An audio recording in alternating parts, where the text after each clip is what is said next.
Halo teman-teman semua dan Ibu dosen.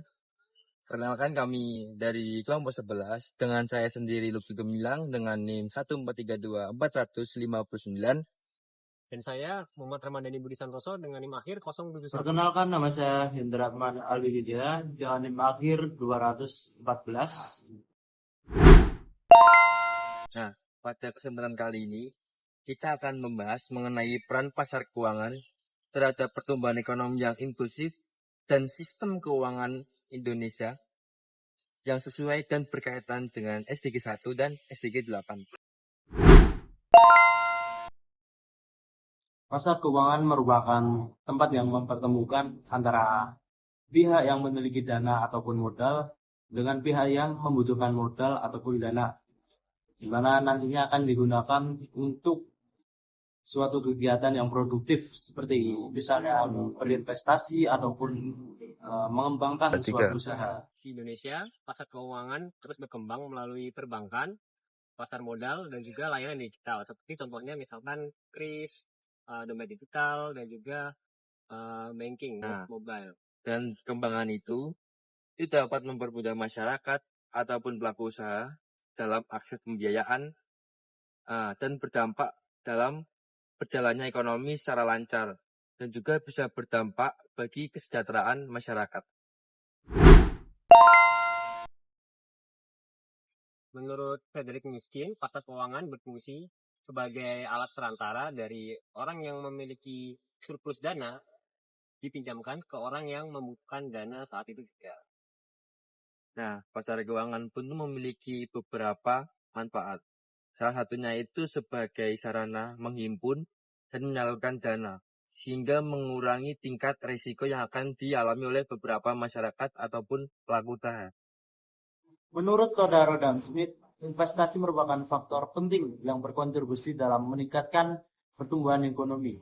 Nah, oleh karena itu, pasar keuangan menyediakan pembiayaan untuk keberlangsungan kegiatan ekonomi.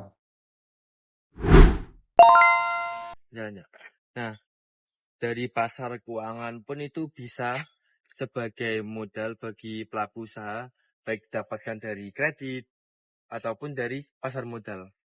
Dengan tambahan modal, perusahaan nantinya dapat memperluas skala usahanya dan juga dapat membuka lapangan pekerjaan yang baru. Setelah Indonesia mengalami pandemi COVID pada tahun 2020, Indonesia terus mengalami pertumbuhan ekonominya sekisaran 5%. Dan juga pengangguran di Indonesia juga terus menurun.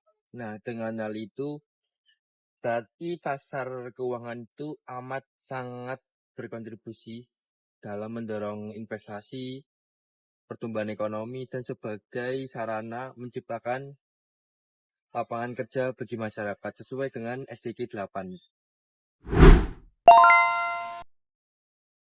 Inklusi keuangan dapat diartikan masyarakat memiliki akses terhadap pelayanan keuangan digital seperti misalnya tabungan, kredit, asuransi, dan juga pembayaran digital. Karena itu, inklusi keuangan merupakan salah satu upaya penting dalam mendukung SDG pertama atau Sustainable Development yang pertama, yaitu memberantas kemiskinan.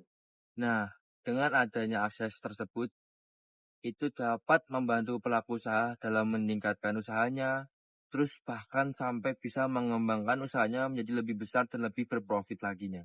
Data menunjukkan bahwa penduduk miskin di Indonesia ini semakin menurun seiring dengan meningkatnya inklusi dan juga literasi keuangan di masyarakat. Selain itu, inklusi keuangan juga meningkatkan kesejahteraan masyarakat dan juga mengurangi kemiskinan pada masyarakat.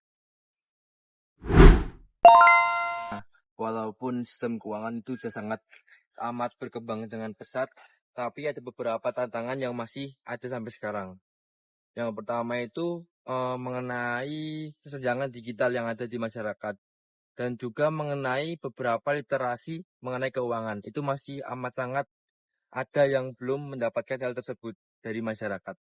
Selain itu, ancaman keamanan siber ini juga turut menjadi perhatian dalam perkembangan layanan keuangan digital di Indonesia saat ini. Nah, untuk mengatasinya, pemerintah, Bank Indonesia, dan juga otoritas jasa keuangan terus memperluas cakupan wilayah dan juga meningkatkan literasi keuangan pada masyarakat, serta meningkatkan sistem keamanan pada sistem mereka sendiri. Nah, dengan hal itu mungkin pasar keuangan ke depannya itu bisa lebih inklusif, lebih aman, dan lebih stabil. Nah, dari beberapa pembahasan tadi dapat disimpulkan bahwa pasar keuangan itu sangat amat berkontribusi dalam pertumbuhan ekonomi. Pasar keuangan juga membantu dalam meningkatkan investasi dan juga membuka lapangan pekerjaan.